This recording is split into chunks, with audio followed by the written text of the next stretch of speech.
Welcome back to Poker Replays. Today we are continuing my summer adventure, Memories of Another Life. So yeah, last part, the fact that I didn't change anything, like, it made me so mad. I just ended it. Like, I didn't even do an outro or anything. But yeah, this time, we do get another ending, and there's a ton of, like, lore that drops about Kotonoha, so yeah, look forward to all of that.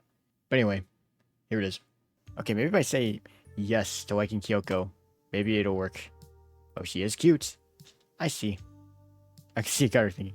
Let me ask you a question, Akira-kun. Why all of this? If you like her, why do you spend time with me? While I was considering an answer, she fired off her kill shot. Do you think we can be a couple? That question took me by surprise. I thought the relationship question was already settled.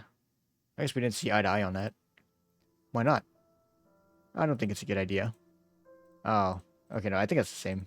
I think I did that before, didn't I? What are you doing here? Get out. I never want to see you again. Ah! Okay, but how do I broach the subject? So let me go back to the photo. So any choice works. Kind of just do that.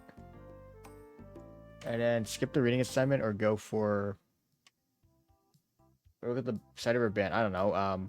That's anything. And then I wish I knew is the next choice. Scream. Ah! My head. I should skip the reading assignment and go for music instead. Unless it's this. I don't know. Are you sure? And then... Do you like your any choice? No. Okay, that was Life Goes On, so I already did that one. Okay, wait. There's another one. So apparently, if we do our concerts, right, like we visit the band's social media site, and then... Okay, let me just show. So the photo thing, it's kind of just any choice again. I'll be upfront, whatever. Okay, let me see. Let's see, visit the band. Let's see, I wish I knew it's somewhere in there. Okay, skip it. Thank God for the skip button. Or else I'd be clicking infinitely. Yeah, I wish I knew. Not feeling it. There you go. Let's see, would you like to hear my stuff? Let's pick up from where we left off. And then just skip the rest of the novel. Alright, and then average. And I think that's it. Basically.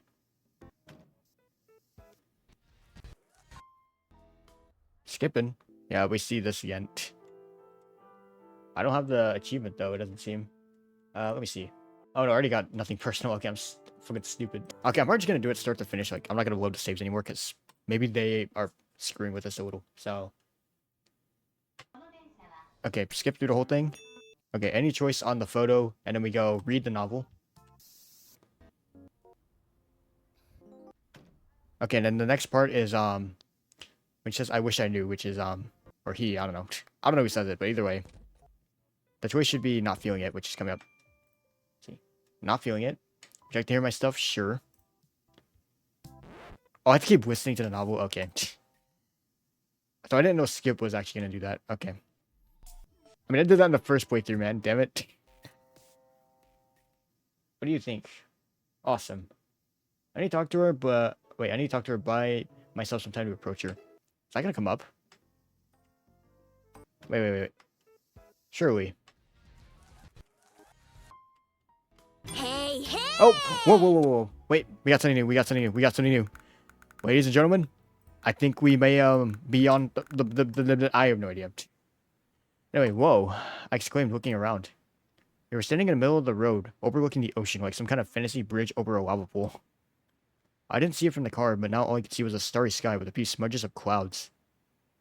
Where are we? Wait. Korubajima Beach. That's a tongue twister.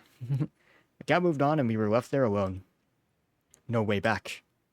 What are we doing here? I must apologize, Akira-kun. What for? For what comes next. I tensed up.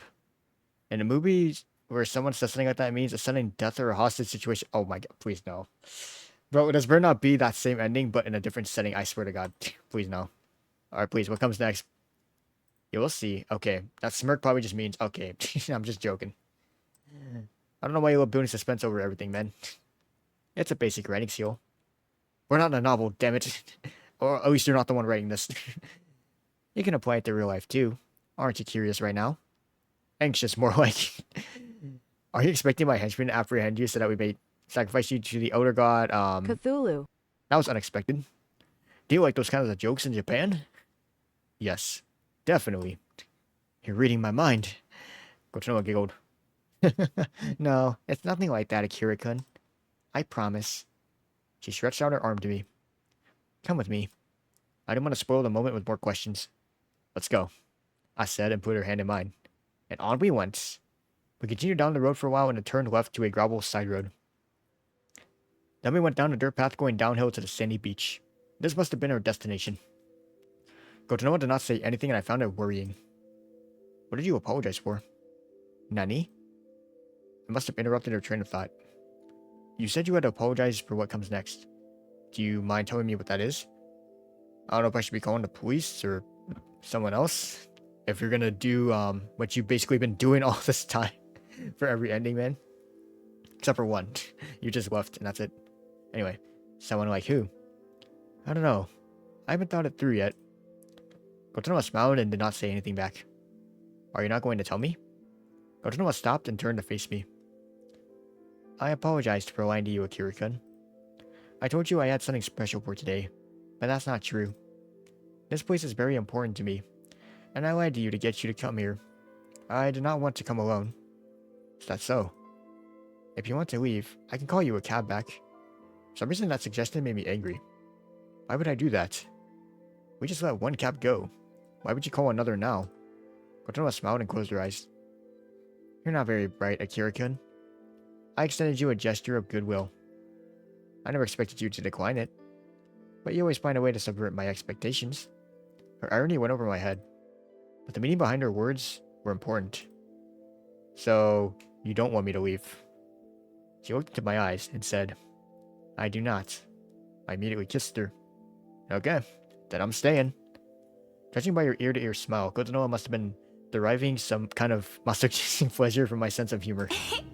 Wonderful. Then, should we go on? Let's go. We kept walking towards the beach. The sound of rolling waves getting louder, overpowering most other sounds. The air got cooler the closer we got to the sea.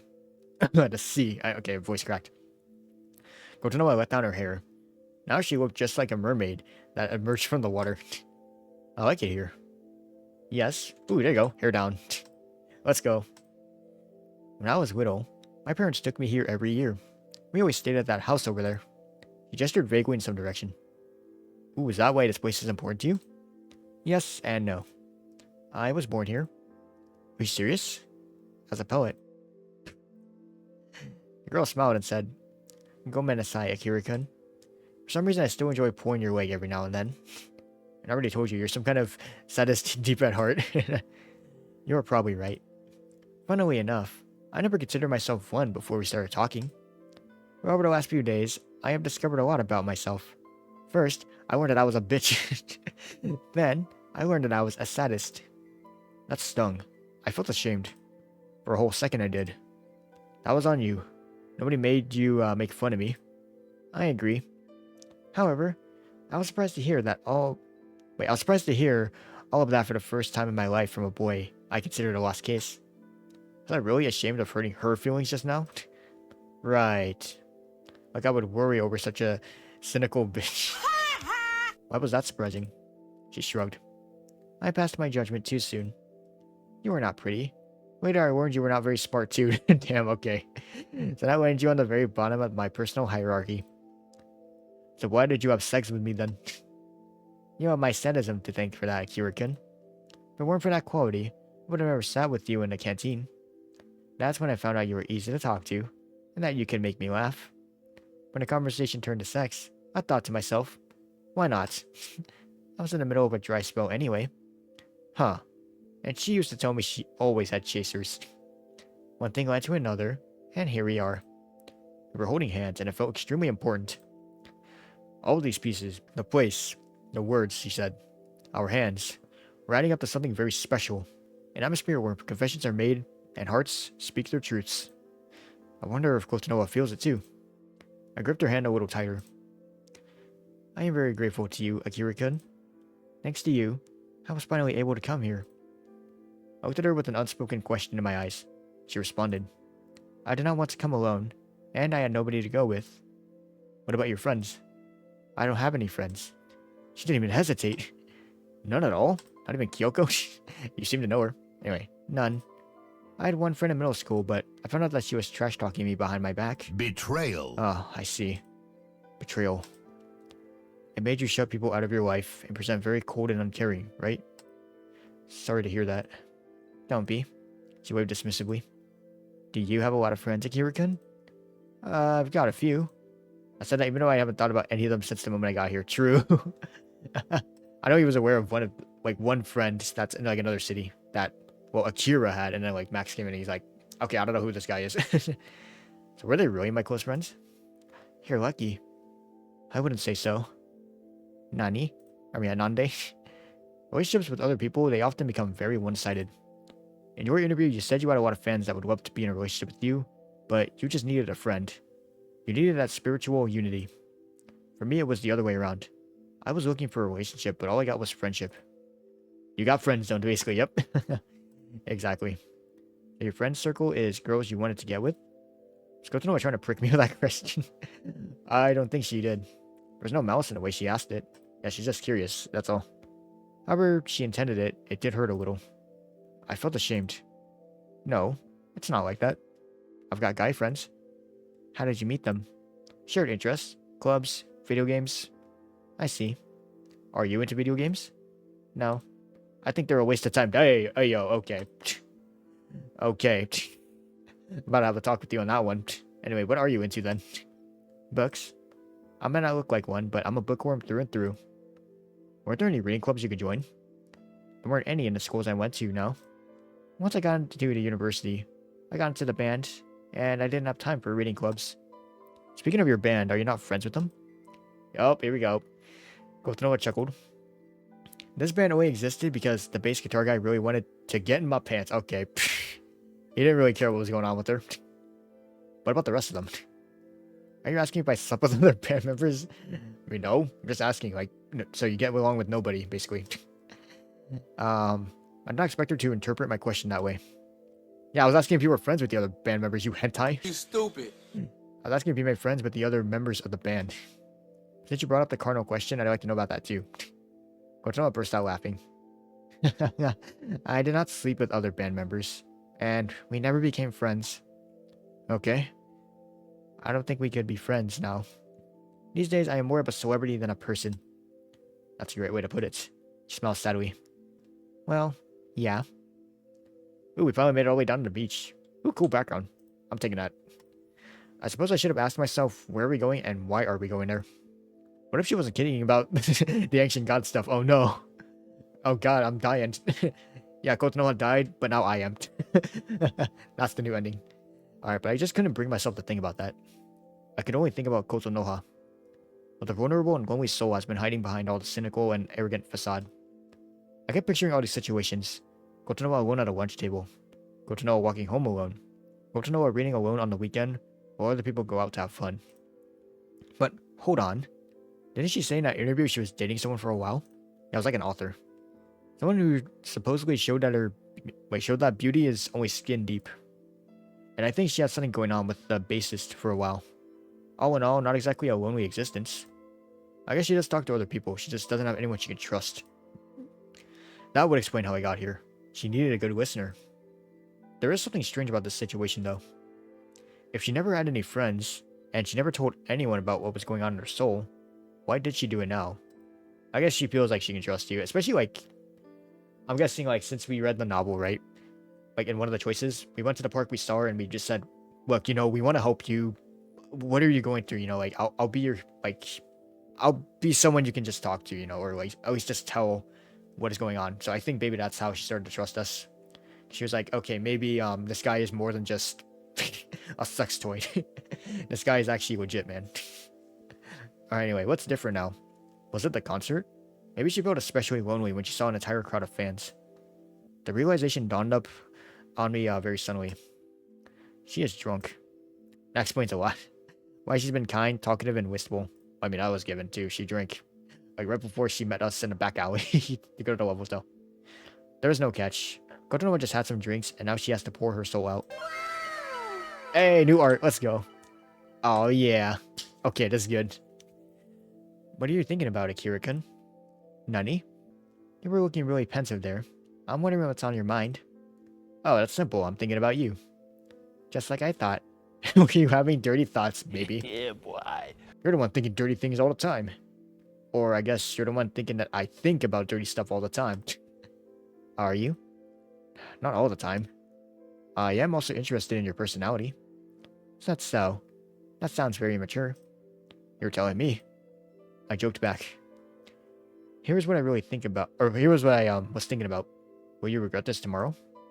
Today you are having the time of your life. It's your big day. You're a bit tipsy. You seem to want to share something very personal with me.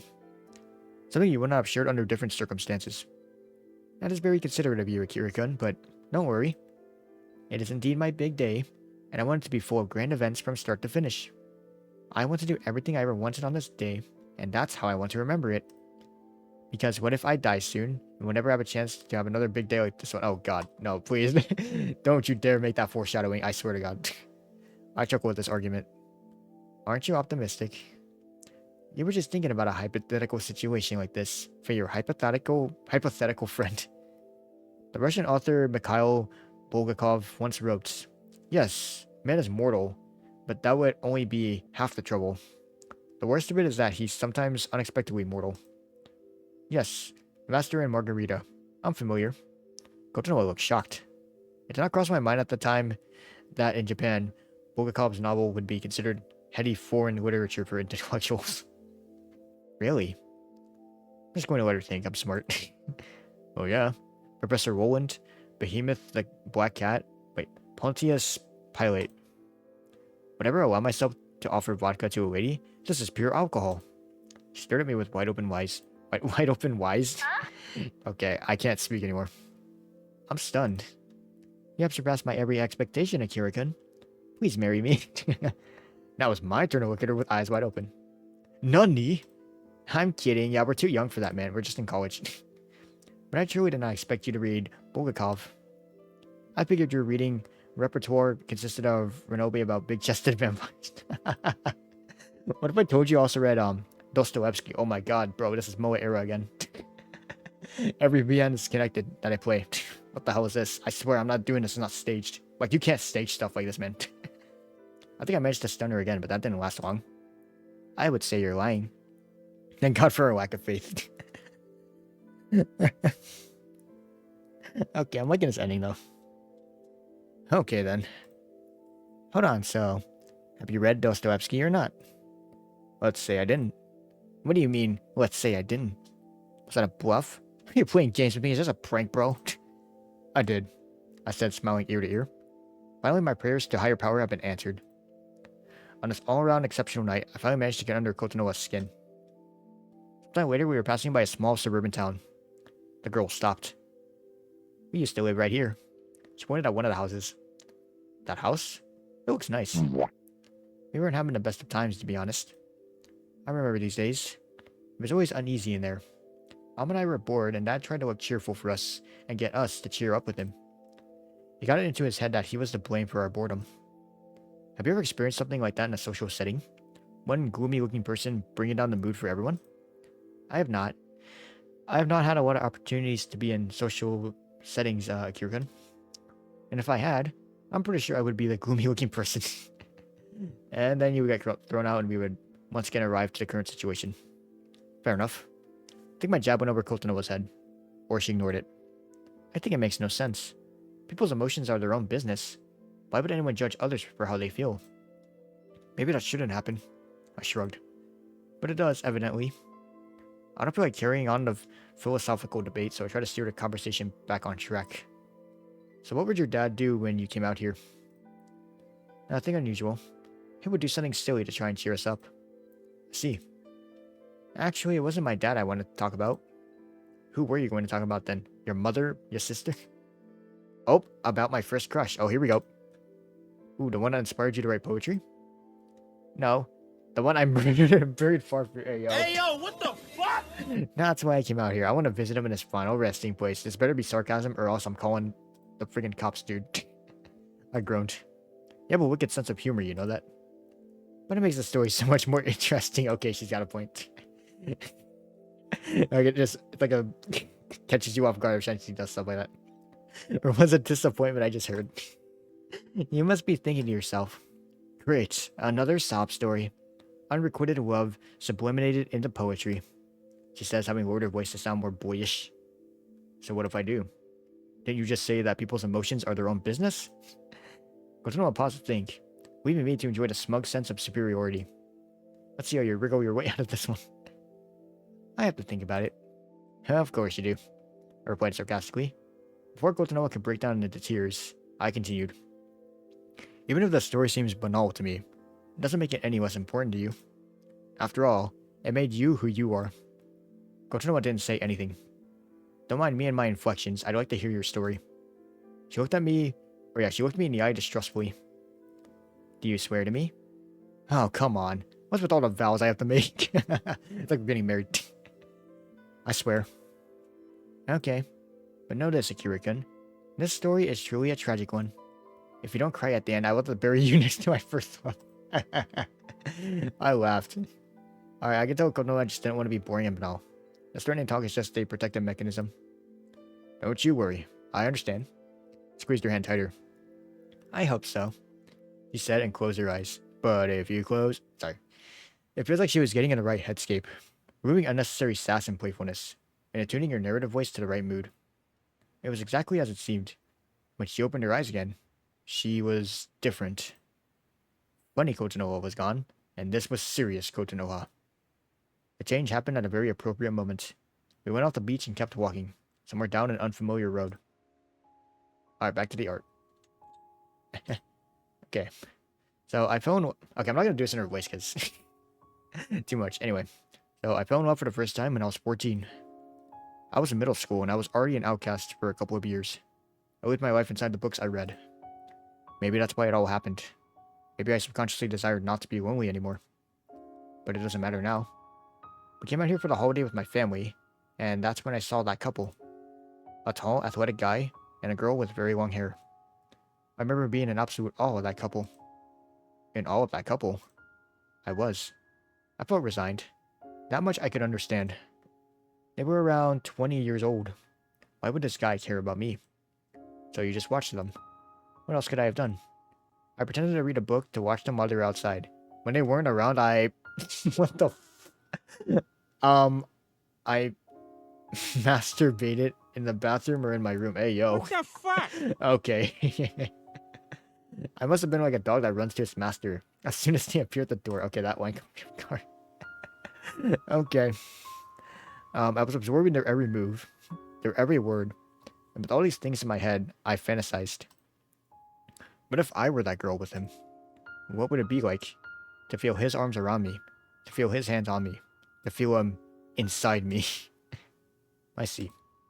I did not expect her to go into such detail, so that probably came out rather shocked. Kotonoha picked up on that, but didn't seem to mind it. She just shrugged. I was almost 15. A lot of girls have these thoughts around that age. Yeah, same with guys, honestly. So, now that I think about it, I was hardly better when I was 14. Here we go. Okay, you're probably right. Said out loud. What happened then? It got worse. Watching them was becoming unbearably painful. Why her? Why not me? It should have been me! Why am I so unlucky? What is this infernal torture? To show me bliss so close but always out of reach. I remember tears welling in my eyes just thinking about that. I had to hide behind a book so that people wouldn't see me like this. I also remember this distinct feeling right here. She touched her solar plexus.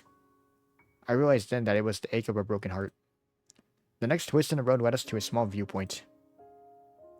Oh, here we go. Looks like this was the place we were going to all along. The girl nodded to one of the benches and we sat down. Kotonoha was so close. So close I could feel the heat of her body. I really wanted them to move away. I thought it would be easier for me once I could no longer see them kiss in public. My wish came true, but I got no relief. I remember going to the beach the morning after that, to the place where I first saw them. I sat there for the better part of the day. That's where I wrote my first poetry. I kept quiet, not sure how to react. I still remember it all, very vividly. The blue sky, the sun, the gold sand, and the white sea foam. And two incredible people. She wore a white-brimmed...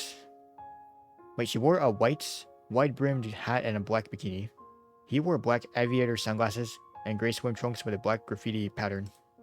And they were holding hands. He laughed. I could see his white teeth from a distance. She only smiled back. This must have been a fabled love at first sight. I never saw that man again.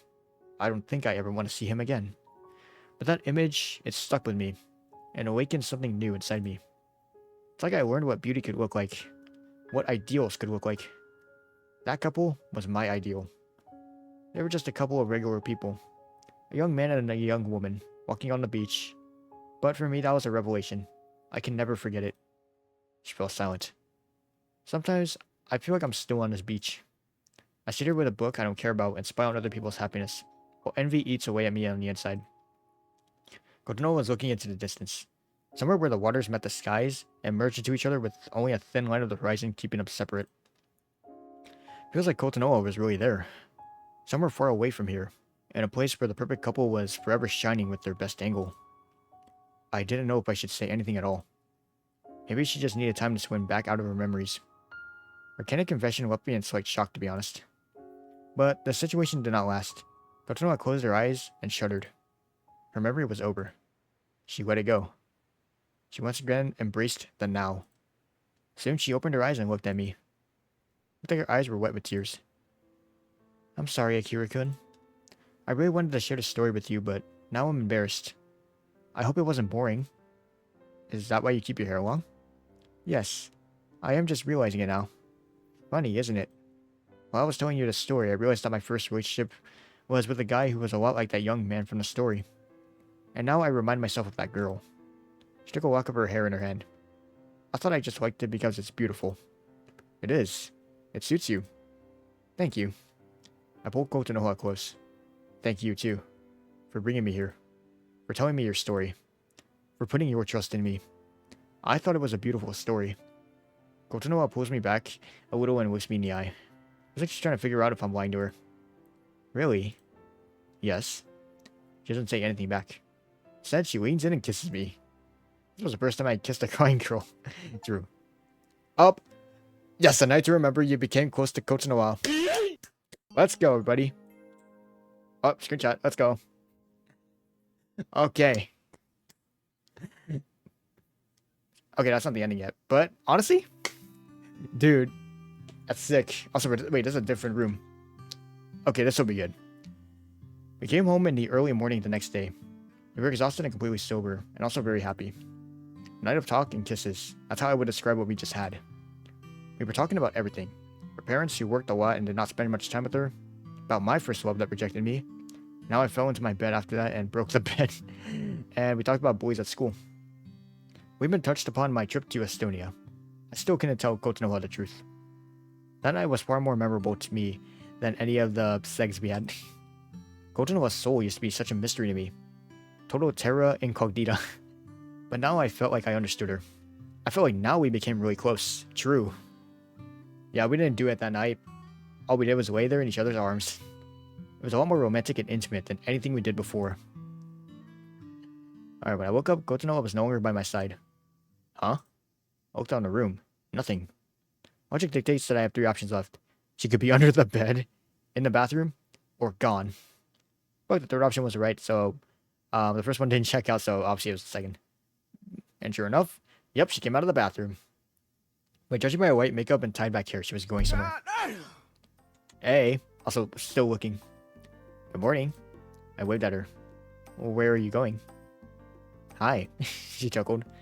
Wait, Hiramizawa-sensei called. He said he wanted to discuss something from my project. I am going to the university. Cool. I breathed out. I'm coming with. None. Yeah, she's kind of good. Yeah, she seems surprised for some reason. I'm coming with. I'll wait on you. We can go somewhere when we're done. Ooh.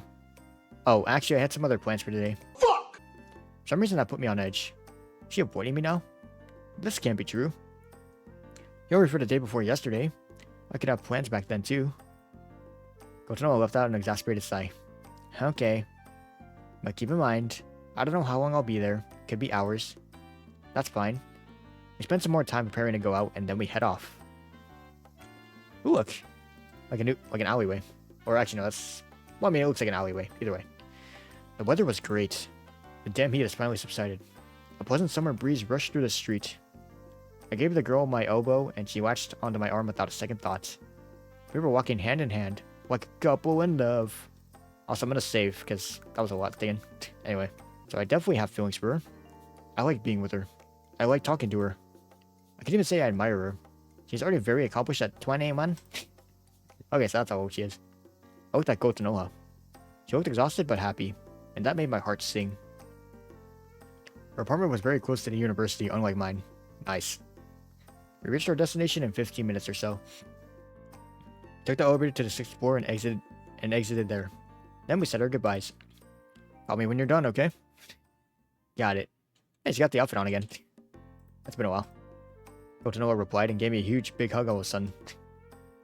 I did not understand why she did that. Are you okay? I asked when she finally pulled back. Yes, I'll call you. Okay. She kissed me goodbye and disappeared behind the corner of the hallway. Okay, so I have about half an hour at the very least. Where should I go? I had it on my pockets and realized I am not going anywhere. Uh-oh. Your phone's... Oh, whoops. Your phone's not on you, is it? So I smacked the cord of my headphones. I thought I broke it. Oh, I didn't have my wallet on me. Jackass! For a brief moment, I panicked. Please don't tell me I lost my wallet. I dashed forward to catch up with Kotonoha. Maybe she saw it back at the apartment. I could borrow some money from her, too.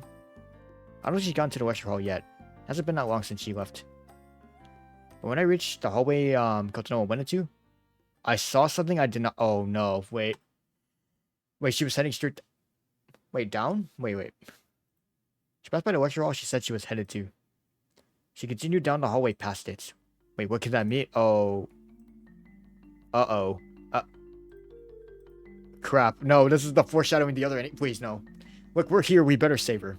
Somehow. Dude, please. I swear to God, if you die again, I'm uninstalling this game. Alright, the further away from the lecture hall we went, the more questions I had. Where is she going, and why does she lie to me again, man?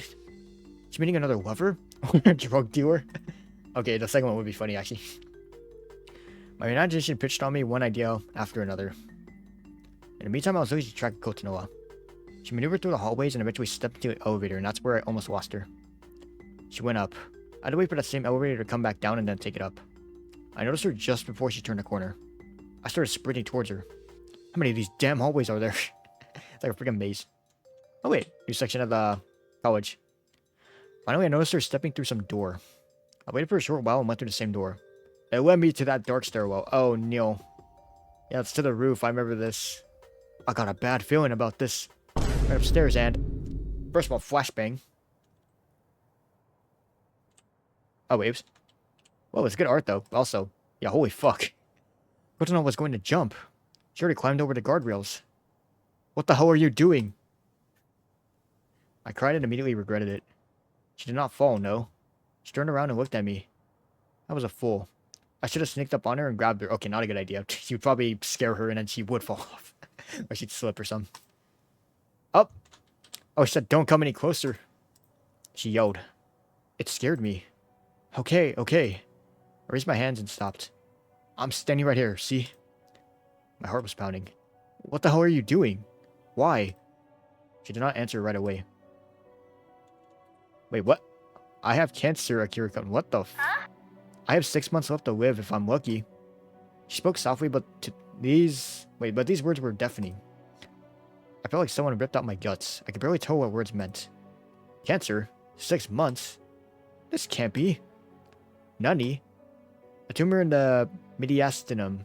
Inoperable. Diagnosed way too late. No known therapeutic treatments. Each word piled on like a 10-ton boulder, crushing my soul. The bitter taste of loss washed over me. No known therapeutic treatments. How could it be? Why? The loss seemed too vast to measure. I was not just losing someone dear to me. I was losing the most important person in my life. She didn't deserve this. Yeah, she was a bitch to me and she mocked me, but that doesn't matter. She was a person who wanted to live. She just wanted to be happy. I started crying. I had to take off my glasses to wipe away my tears. Are you crying? I did not answer that question. Her voice pulled me back into reality. I need to get a hold of myself. I need to talk to her. Buy myself some time to approach her. Okay. Save here. This is crucial. Okay. Please. Alright, this is a good place to end this part. Decided to leave it on a cliffhanger, you know? Gotta edge you to the end. What? Anyway. Yeah, so in the next part, we will find out what happens next. That's it. Hopefully you guys enjoyed. And in the top right corner of your screen, an info card will take you to the next part once it becomes available. And with that, I'll see you on the next one. Peace.